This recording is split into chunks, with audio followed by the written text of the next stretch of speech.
मेरे स्कूल से दफा हो जाओ, get lost of my school. छी, ये दुर्गंध दे रहा है, परंतु उसके अंग्रेजी कन्वर्सन में हम कहीं ना कहीं ढुलमुल हैं। घूम जाओ। हेलो एवरीवन, एक बार फिर से एक नई वीडियो में आप सभी का स्वागत है। आज मैं यहाँ पर स्पीकिंग के दौरान में खास तौर पर हिंदी स्पीकिंग में हम बारंबार ऐसे सेंटेंसेस को बार बार इस्तेमाल करते हैं, पर इन्हीं सेंटेंसेस को यदि हम अंग्रेजी में ट्रांसलेट करना या तो इंग्लिश में कन्वर्सन करना सीख जाते हैं तो यकीन मानिए ये आपके इंग्लिश स्पोकन को यानी आपके इंग्लिश स्पीकिंग को और भी बेहतर बना देगा। ऐसे कुछ इंपॉर्टेंट सेंटेंसेस जो बारंबार बोलचाल के भाषा में बोला जाता है, परंतु उसके अंग्रेजी कन्वर्सन में हम कहीं ना कहीं ढुलमुल हैं। सर, इन्हीं सेंटेंसेस को, इन्हीं हिंदी सेंटेंसेस को अंग्रेजी में कन्वर्ट करने के लिए मैं यहां पर एक बेहतरीन जुगाड़ लाया हूं। मैं आपसे बस उम्मीद करूंगा कि वीडियो को एंड तक देखें, और यदि वीडियो को लाइक नहीं किए तो वीडियो को लाइक करें, और मेरे चैनल में नए हैं तो भाई चैनल को सब्सक्राइब करें। और मैं तहे दिल से आपसे रिक्वेस्ट करूंगा कि इस वीडियो को ज्यादा से ज्यादा ऑडियंस तक शेयर करें, ताकि इस तरह की कॉन्सेप्ट, ये ट्रांसलेशन बनाने की ये रिवॉल्यूशन और भी जनता तक पहुंच सके। यहां पर सबसे पहले है घूम जाओ। अब यहां पर आप देख सकते हैं कि घूम जाओ। कई बार ऐसे नहीं बोलते कि भाई कोई मार्केट गया हुआ है, आपको नींबू नहीं चाहिए, भाई वापस आ जाओ या तो घूम जाओ। यहां पर ये घूम जाओ नहीं है, बल्कि घूम जाओ, ये घूम जाओ है। तो यहां पर इस सेंटेंस को अंग्रेजी में कन्वर्ट करना है तो आप कहेंगे turn around, turn around. Next sentence है छी, ये दुर्गंध दे रहा है। अब यहां पर देखिए, ये छी एक एक्सक्लेमेटरी वर्ड है, इसीलिए हमने साइन ऑफ एक्सक्लेमेशन से इसे इंडिकेट कर दिया। अब इस वर्ड को देखिए, छी, ये दुर्गंध दे रहा है। इस तरह की सेंटेंस हम नहीं बोलते, अक्सर हम बोलते हैं, पर सर इसे हमें अंग्रेजी में कन्वर्ट करना है। अब यहां पर देखिए, आप बोल सकते हैं, सबसे पहले ये जो छी है, इसे आप अंग्रेजी में कन्वर्ट करने के लिए आप बोलेंगे fie, FIE, fie, fie it is stinking, fie it is stinking. यहां पे नेक्स्ट सेंटेंस है शाबाश। कई बार आपके बच्चे या तो क्लास में जब बच्चे होमवर्क बड़ी बेहतरीन तरीके से बनाते हैं और टीचर को सेटिस्फाइड कर दिया तो अक्सर टीचर बोलता है शाबाश बेटे, आपने बहुत अच्छा किया। तो यहां पर इस वर्ड को यदि आप अंग्रेजी में कन्वर्ट करेंगे तो आप बोल सकते हैं ब्रेवो, ब्रेवो, शाबाश, ब्रेवो। ओह, अब मैं सुरक्षित हूं। अब यहां पर भी एक एक्सक्लेमेटरी वर्ड आ गया, ओह, इसीलिए हमने इसे एक एक्सक्लेमेटरी साइन से इंडिकेट कर दिया।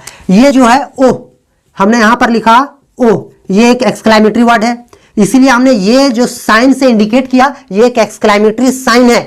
फिर हमने यहां पर जो छी इस्तेमाल किया, ये भी एक एक्सक्लेमेटरी वर्ड है, इसीलिए इसे एक्सक्लेमेटरी साइन से इंडिकेट कर दिया। आपको ध्यान देना है। अब यहां पर देखिए, ओह, अब मैं सुरक्षित हूं। अब यहां पर देखिए, कई बार हम चोट लगने पर भी इस एक्सक्लेमेटरी वर्ड को अपने मुंह से इस तरह की साउंड निकालते हैं, ओह यहां पे दर्द है, या तो ओह अब मैं सुरक्षित हूं। जब ओह को आप ऐसे जगह प्रयुक्त कर रहे हैं जहां पर आप किसी परेशानी से निजात हो चुके हैं, या तो जहां पे आप किसी परेशानी से बाहर आ चुके हैं, तब आपको इस ओह का इस्तेमाल फ्यू, PHEW, फ्यू। आपको याद रखना है कि फ्यू का इस्तेमाल हमेशा जब ऐसे परिस्थिति में इस्तेमाल कर रहे हो जहां पर आप परेशानियों से निजात हो चुके हैं, तब आप वहां पर फ्यू का इस्तेमाल करें। यानी इसका ट्रांसलेशन होगा few I am safe now, few I am safe now.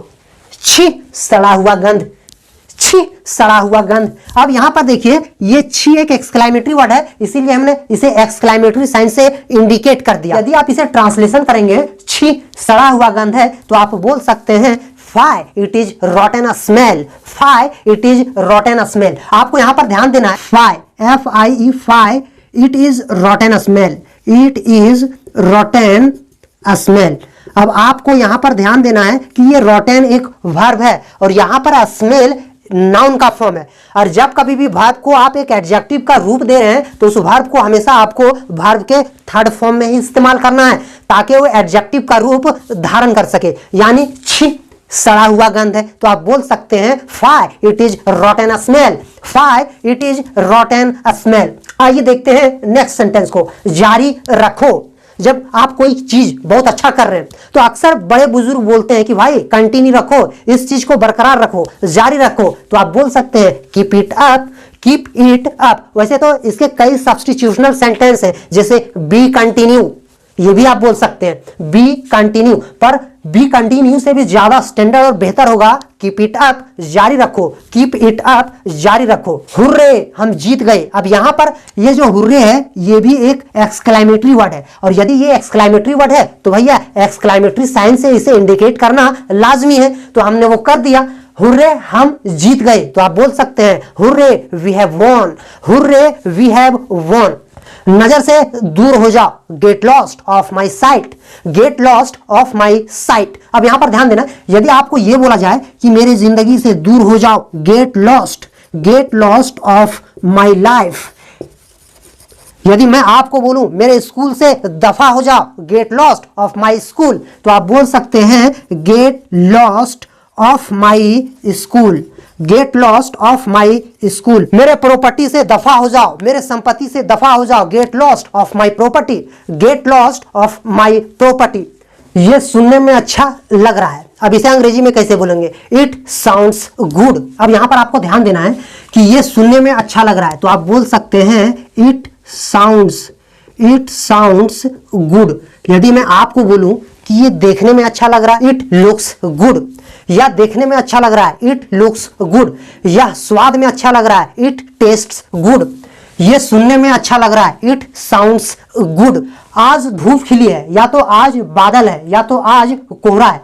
ऐसे इस तरह की सेंटेंसेस को जब आप अंग्रेजी में कन्वर्ट करें तो आप इट से शुरुआत करें, यानी आप बोल सकते हैं इट इज सनी, यानी आज धूप खिली है, इट इज सनी, आज धूप खिली है। आज बादल है, it is cloudy today, it is cloudy today.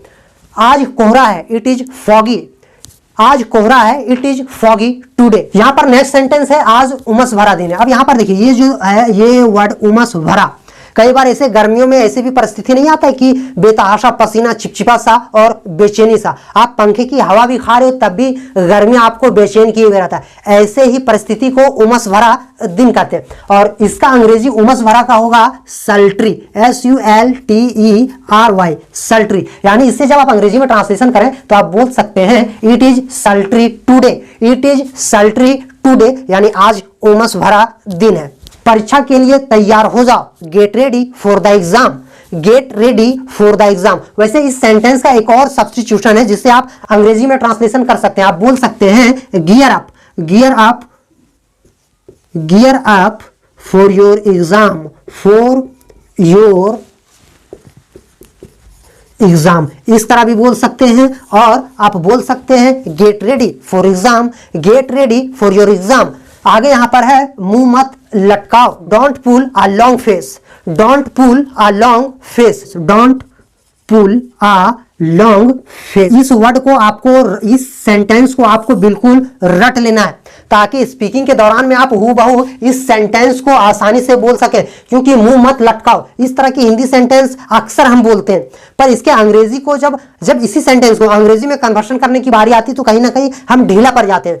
पर याद रहे, यदि आप इस सेंटेंस को, यानी यहां पर जितने भी सेंटेंसेस बताया जा रहा है इन सभी पे अगर कमांड करते हैं स्पीकिंग करके, या तो बारंबार इसे बोलकर प्रैक्टिस करते हैं, तो हमारी स्पीकिंग बहुत ही बेहतरीन हो सकता है।